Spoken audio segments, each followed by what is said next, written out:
The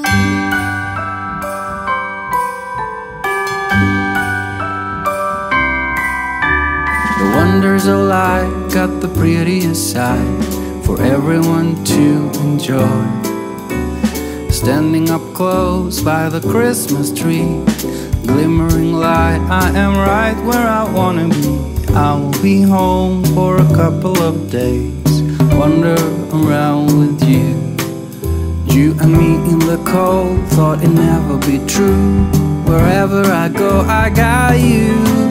Oh, I have stopped running, there is no way trying. You better loosen your belt. Drinking hot wine by the fire, don't care of anything else. It's Christmas. Hi everyone, we are doing a very special podcast called the 25 Days of Christmas, where we're going to be watching one Christmas movie or special a day. It's currently December 1st, and we decided to jump on in with watching our first Christmas movie, and we're going to be sharing our thoughts of it. So I am Patricia, and I am here with my sister Carlene. Hello everyone. We should probably mention that although it's December 1st, and the goal is to watch one movie per day until leading up to Christmas, we got a little eager in the Christmas spirit and watched a few movies now in November. And I think we're going to recap a little bit of those that we've seen. And then after that, we'll stick to the rhythm of one movie per day. Yeah, we'll probably, that's what exactly we're going to be doing. So the first movie that we saw was the 1983 film A Christmas Story. And it's about a young boy named Ralphie who wants a BB gun for Christmas. And he keeps telling everybody about it, but they are saying that he'll shoot his eye out. And they're basically saying that he's doesn't want to have a BB gun for Christmas because of how dangerous it is. And along the way, you know, we see a lot of various adventures alongside with his friends and family. So yeah, that's the gist of it. And if you're interested in watching it, you can watch it on HBO Max, or you can tune into it on TNT, which, by the way, it's a tradition for the past 25 years that TNT has aired this movie for 24 hours straight because it's become that much of a Christmas staple. So yeah, let's give our quick thoughts of it. So what did you think of this movie? I think maybe like all things, there's some good parts to it and some parts that maybe weren't my favorite.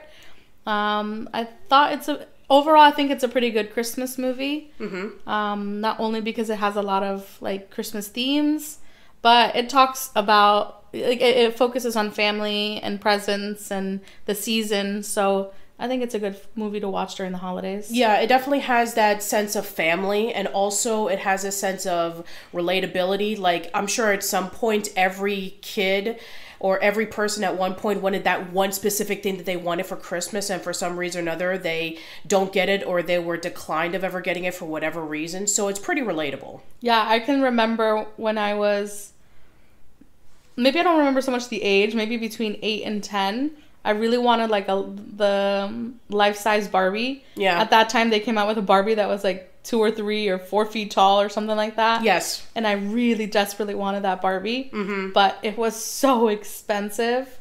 So I never got that life-size Barbie. And then by the time I could really express that I wanted it, I was too old for it. Yeah. So yeah, I guess there was like at one point in which I wanted something as well. Like I wanted like that one game, or I wanted maybe like a specific toy, but I never got it either because it was either too expensive or they were never on the shelves. So yeah, I definitely related to that as well. And there were just a lot of little moments that were like really relatable, and some that I feel, in my opinion, that just kind of doesn't gel very well with all the other stuff. I guess we can talk about that. So which scenes that you weren't really too crazy about?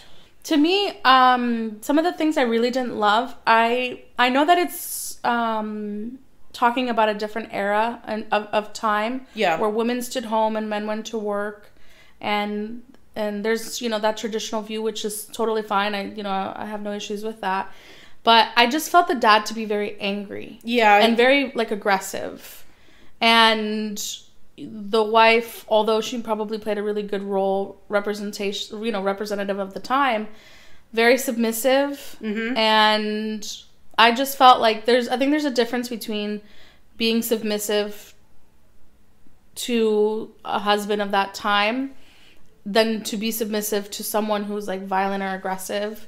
So I really didn't enjoy the dad's character. I thought that there was some elements to him that were kind of fine, but overall I didn't like how aggressive he was and how, you know, cold, and how everyone was afraid of him, and it's always like the man of the house thing. I didn't love that theme too much. Yeah, apparently it was based off of the author Jean Shephard's real father.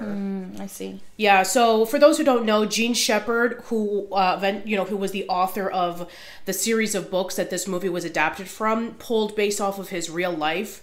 So we were basically seeing more or less bits of his own childhood and his own life experiences. Yeah.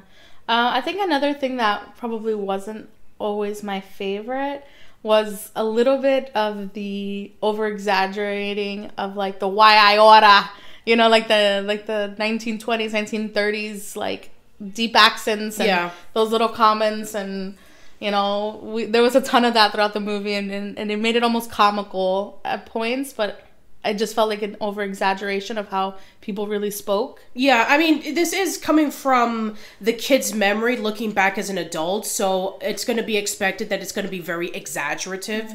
So I take it that that's probably where it came from, which I completely understand. But yeah, I don't know if maybe people really talk like that back then, but for the most part, I mean, that's more like a cliche. Yeah, I just felt a little bit too cliche.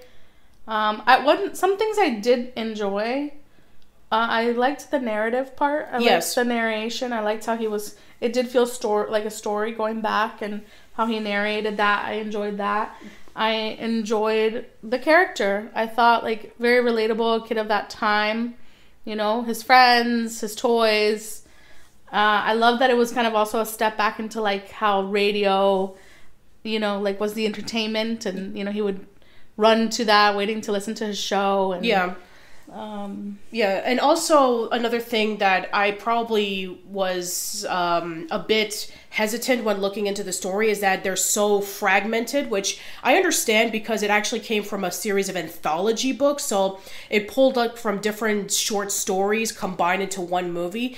But it just felt like a lot of things just didn't connect. I mean, sure, the main thing was about him getting a BB gun for Christmas, but there's also the focus of, okay, we have his friend who gets his tongue stuck in the pole. We have a subplot about his dad getting a leg lamp. We have a subplot about like his little brother and his weird behavior and like tantrums and doesn't want to eat. Then there's also the subplot about the bully. There's a subplot about the teacher. I felt like it was a subplot too. Like they kept trying to like either villainize her or, you know, glorify her. Exactly. Glorify her because he thinks that by writing an essay about him wanting the BB gun was going to get him a good grade. Yeah, so there were some things that we liked and some things that we didn't like. But overall, we thought it was a pretty okay movie. Yeah, and the bullies, I think I have to just mention this because one of the bullies literally looks like Danny DeVito in child form. Like, he looks like a tiny little, like, you know, I don't know, like boatyard, 1920s, like, I mean, that's the hustler. That's the whole point. Grover Dill, the toady, who's like the sidekick over to Scud Farkus, who's like this bigger bully. Yeah, it just, I mean, he looks, if you like the way they dressed him and the like, his look kind of gives you that grown man bully. Yeah, but he's so small. Yeah, it also like reminds me too of like Home Alone, like the little guy. Oh, yeah, what was it? Harry. Yeah, Harry. So I just, to take a moment and why I oughta to that movie. Yeah, exactly. And I mean, there's also some other things that are pretty dated as well, like when they go into the Chinese restaurant and, you know, they're singing like fa la la and they're singing like fa ra ra. It's like, oh, yeah, that's not politically correct by today's standards, but I get it. You know, it was like 1940 when that scene was depicted, so fine, whatever. But, I would say overall, I thought that this was a pretty good Christmas movie. Now, how would you rate it in terms of annual watch? Would you watch it every year, once in a while, or, like, just once and never again? It's strange because I'm very critical about movies, but for different reasons than Patty. Yeah. Patty is, like, a little bit of a snob because she understands all the history and all the work that goes into that. Yeah, I actually have a book about the behind the scenes of A Christmas Story in my room. Right. So therefore, like, her knowledge-based makes her like approach criticism from a different point than me. I'm just a consumer. So like I criticize it from just like whether or not I enjoyed it and don't know very much about it. Yeah. So from that perspective, it's not a movie I would personally watch every year. Okay. I probably would rotate it every couple of years. It's not horrible. I say that like meaning like if it was placed or put on, I'm not gonna like walk away, but it wouldn't be my chosen movie. So I would probably rotate it every couple of years. Okay. That would be, it's not an every year for me. All right, then. I guess it depends for me as well. So I also am one of those people who watch it like every couple of years or so, maybe like 1 or 2. I'm not one of those people who watch it on TNT every single year, 24/7 or something like that. I know a lot of people who genuinely love this movie. So I'm just one of those people who would say, if it's on, I'll watch it.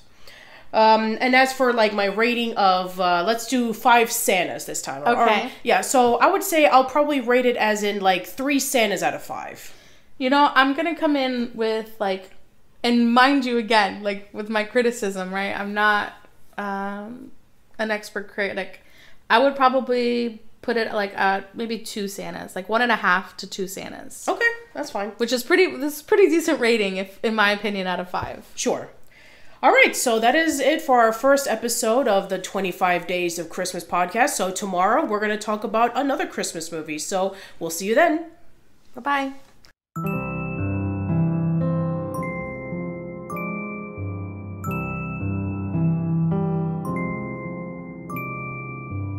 Gaze upon the sky, Christmas on my mind, somewhere from a place up high above. There's a song of love traveling afar, seeking